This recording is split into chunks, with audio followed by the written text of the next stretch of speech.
હવામાન વિભાગની આગાહીના પગલે જિલ્લામાં દિવસ દરમિયાન વરસાદ વરસ્યો। હવામાન વિભાગ દ્વારા ભાવનગર જિલ્લામાં વરસાદની આગાહી કરવામાં આવી હતી, જેના અનુસંધાને જિલ્લા કલેક્ટર દ્વારા શાળા કોલેજ બંધ રાખવાનો આદેશ કરવામાં આવ્યો હતો। આગાહીના પગલે સવારથી જ ઝરમર વરસાદ શરૂ થતાં બજાર સુમસાન જોવા મળી હતી। જોકે દિવસ દરમિયાન વરસાદના હળવાથી ભારે ઝાપટા પડ્યા હતા।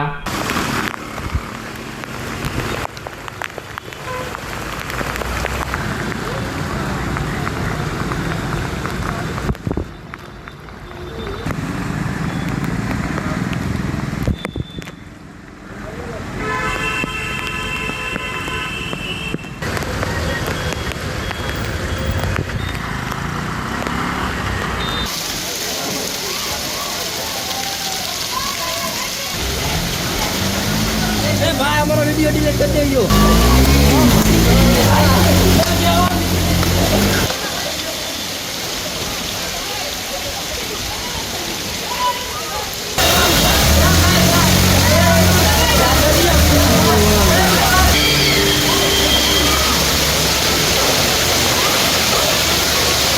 એટલે હવે રાખતા હોય